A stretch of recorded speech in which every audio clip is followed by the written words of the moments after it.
Dimension indulgence versus restraint is the sixth and most recent dimension. The terms were coined by Dr. Michael Minkoff for covering certain differences he had found in the World Value Survey that so far had not yet been found in the other 5 dimensions.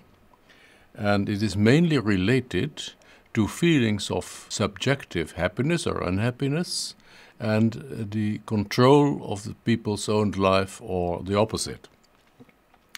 And it is based on data collected by the World Value Survey in the period 1995 till 2004. And we have again data for 93 countries. Indulgent societies allow relatively free gratification of basic and natural human desires, leading to enjoying life and having fun. Restraint societies, they suppress gratification of needs and regulate it by strict social norms.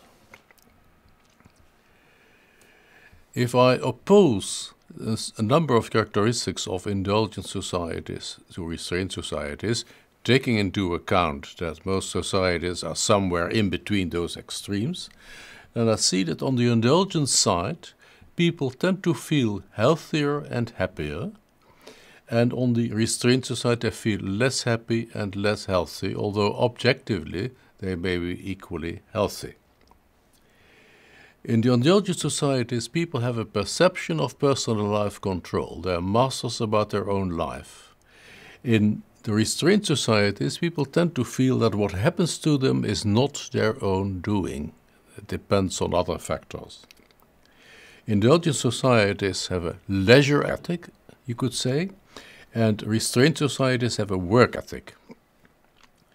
Indulgent societies have a more optimist, positive attitude, and restraint societies a more pessimist, cynical attitude.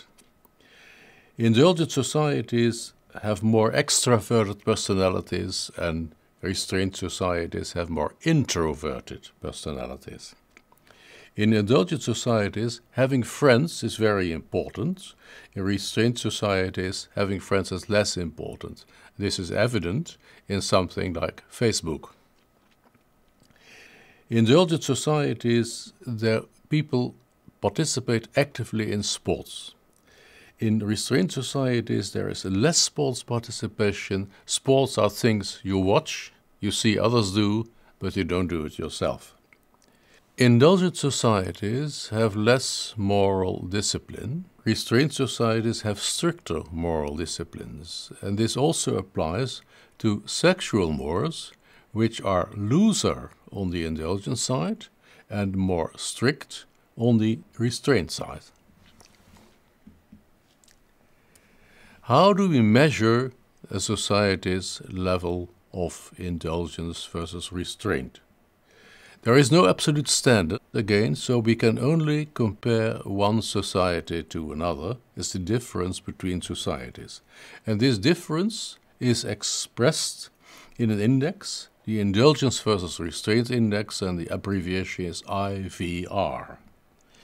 And again, IVR values have been plotted on a scale from 0 to 100, and 0 stands for restrained societies and 100 stands for an indulgent society. I have chosen from the 93 countries for which we have data, and on the indulgent side you find Mexico, very indulgent, Nigeria, and also some other African countries, but also Sweden, for example, and Australia, and Britain, and the Netherlands, and the United States, and somewhat lower but still indulgent, Brazil. And then on the restraint side, we find France, and Japan, and Germany, and Italy, and India, and China, and quite restrained Russia, and extremely restrained Egypt and other Islamic countries. Now, what can we do with this index? What does it correlate with? Well, first of all, there is a very interesting opposition. If you ask what is important to people, you find that in indulgent societies that freedom of speech for all is very important, and this is not so in the restrained societies, and the opposite of freedom of speech seems to be maintaining order in the nation. So in the restrained societies, the feeling is that maintaining order in the nation is more important than having freedom of speech. Indulgent societies tend to have higher crime rates. Nevertheless, they tend to have smaller police forces. And restrained societies have lower crime rates and larger police forces. In countries with educated population, the indulgent societies tend to have higher birth rates. In countries with educated population, restrained societies tend to have lower birth rates. In wealthy countries, indulgent societies tend to have more obese people, more fat people. In restrained societies, there is less obesitas in wealthy countries.